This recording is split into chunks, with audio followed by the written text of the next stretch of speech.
नमस्कार, आप देख रहे हैं आईसीबीएन न्यूज चैनल। हम पहुंचे हुए हैं भारतीय जनता पार्टी प्रदेश कार्यालय में और अभी हम बात करने जा रहे हैं।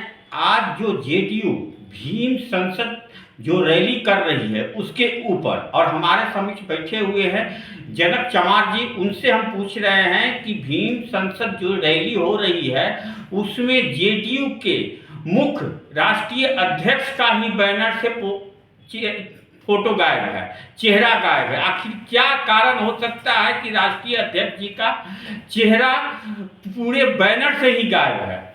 सर देखिए, जहाँ तक आपने जद्दू का नाम लिया, जद्दू अपने अस्तित्व की लड़ाई लड़ रही है। जद्दू नाम का आने वाले दिनों में कोई वस्तु का नाम नहीं रह पाएगा। जद्दू अपने अस्तित्व की लड़ाई लड़ रही है। आने वाले दिनों में जद्दू स्वतः समाप्त हो जाएगी।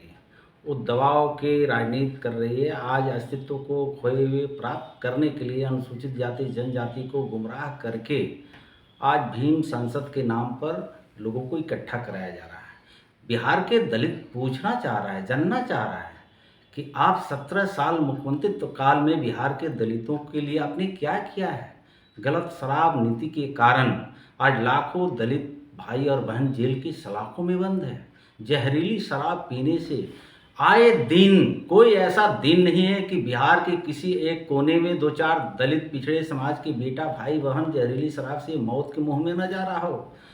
सरकारी मुआवजा उस परिवार को नहीं मिल रहा है। एफआईआर तक ये सरकार करने के लिए मजबूर हो जा रही है। तो ये क्या कारण है? मुझे लगता है कि अपने अस्तित्व की लड़ाई जदयू लड़ रही है। जेडीयू के बैनर से राष्ट्रीय अध्यक्ष का फोटो हटना और अशोक चौधरी का फोटो रहना कहीं ना कहीं जेडीयू में टूट का कारण तो नहीं दिख रहा है। मुझे लगता है कि उनके अपने जितने जदयू के राष्ट्रीय अध्यक्ष हुए हैं उनके एक एक करके दरकिनार ये नीतीश कुमार जी करते रहे। उनकी नियति रही है। कोई ऐसा नेता को उन्होंने छोड़ा नहीं है जो उस पर कुछ बोला जा सके। मुझे लगता है कि राष्ट्रीय अध्यक्ष की ही बात नहीं, बहुत ऐसे बिहार सरकार में अनुसूचित जाति जनजाति दलित समाज के बेटा मंत्री हैं। उस मंत्री को भी कहीं जगह नहीं दी जा रही है। जिस परम पूज्य बाबा साहब अम्बेडकर जी के नाम पर भीम संसद कराया जा रहा है, परम पूज्य बाबा साहब अम्बेडकर जी का कहीं भी आदम कद तस्वीर नहीं लगा हुआ है। ये बड़ी शर्मनाक बात है। बिहार के दलित तो जानना चाह रहा है। अगर बिहार के दलितों को विकास की बात आप चाहते हैं, करना चाहते हैं, तो आप ही स्वयं मुख्यमंत्री जी बार बार कहा करते हैं कि 2005 के पहले बिहार में कुछ था ही नहीं। तो 2005 के बाद से एनडीए की सरकार आई। आज अनुसूचित जाति जनजाति को अगर रिजर्वेशन के तहत पंचायती राज अधिनियम में जिला पार्षद मुखिया बनने का, चेयरमैन बनने का, बीडीसी बनने का अवसर मिला है, तो भारतीय जनता पार्टी उस विकास में साथ खड़ी थी। तो भारतीय जनता पार्टी को आप नज़रअंदाज नहीं कर सकते हैं। बिहार के दलित समाज होशियार है। आपको सिर्फ राजनीतिक रोटी सेकने के लिए दलितों को गुमराह करके आप फिर सत्ता में वापस आने की जो सपना देख रहे हैं, आपका सपना अब पूरा होने वाला नहीं है।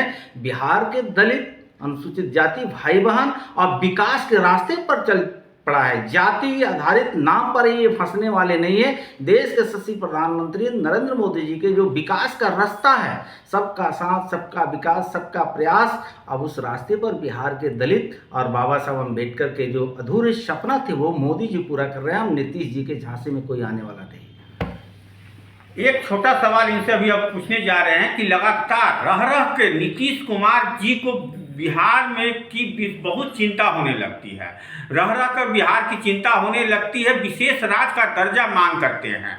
जब जब नीतीश कुमार कमजोर अपने आप को महसूस करते हैं, असहाय महसूस करते हैं, तो वो केंद्र से विशेष राज्य की दर्जा मांग करते हैं। आखिर क्या कारण है कि इस सिचुएशन में अभी जो जेडीयू और महागठबंधन की जो अस्तित्व की लड़ाई चल रही है उसमें विशेष राज्य की दर्जा मांगना का नीतीश जी का क्या इसमें रोल है, कहाँ तक सत्य है, ये जानने का अभी हम कोशिश करते हैं। मेरा मानना है कि ये बिहार के मुख्यमंत्री नीतीश कुमार जी को पूछना चाहिए अपने बड़े भाई पूर्व मुख्यमंत्री श्री लालू प्रसाद यादव जी से जब स्वयं वो बिहार के मुख्यमंत्री हुआ करते थे, भारत सरकार में मंत्री हुआ करते थे और देश के शशि प्रधानमंत्री आदरणीय मनमोहन सिंह जी हुआ करते थे, उसी समय 14वीं वित्त आयोग का ये रिपोर्ट है कि देश के किसी भी राज्य को विशेष राज्य का दर्जा नहीं दिया जा सकता है। तो उसी समय का ये कानून जब बन चुका है, तो ये झांसे में बिहार के 14 करोड़ जनता को गुमराह करके नीतीश जी क्या हासिल करना चाहते हैं? 17 साल मुख्यमंत्री की कुर्सी पर आप रहे, देश के शशि प्रधानमंत्री जी के साथ आप रहे, एनडीए के पार्ट रहे। जब जब भारतीय जनता पार्टी के साथ रहते हैं, कभी विशेष राज्य का दर्जा आप नहीं बोलते हैं, लेकिन जब आप बड़े भाई के संगत में जाते हैं तो विशेष राज्य का दर्जा इसलिए आप बोलते हैं कि बिहार की जनता को गुमराह करके वोट ले करके सत्ता में वापस आया जा सके। वो बिहार की जनता अब सजग हो चुकी है, आपके झांसे में आने वाली नहीं है। बड़े भाई के और छोटे भाई के और चाचा भतीजे के रिश्ते को बिहार की जनता भली भांति जान चुकी है। आने वाले वो 24 का चुनाव हो, आने वाले 25 का चुनाव हो, बिहार के करोड़ों लोग अब देश के शशि नरेंद्र मोदी जी के साथ खड़े हैं। नीतीश जी अभी जो स्थिति में है, कब लगता है कि वह असहाय महसूस कर रहे हैं अपने आप को, और वो लग रहा है कि आने वाले समय में बीजेपी के साथ जुड़ेंगे। क्या आपका इस पर कहना है? मुझे लगता है कि वो असहाय स्वयं है और मुझे लगता है कि अब उनको आराम करने की ज़रूरत है। अब घर परिवार में उनको बैठ करके आराम करना चाहिए। रही बात कहाँ आना है, कहाँ जाना है, तो उनके दल का ही नामो निशान मिट जाएगा, फिर आने जाने का सवाल कहाँ होता है। धन्यवाद।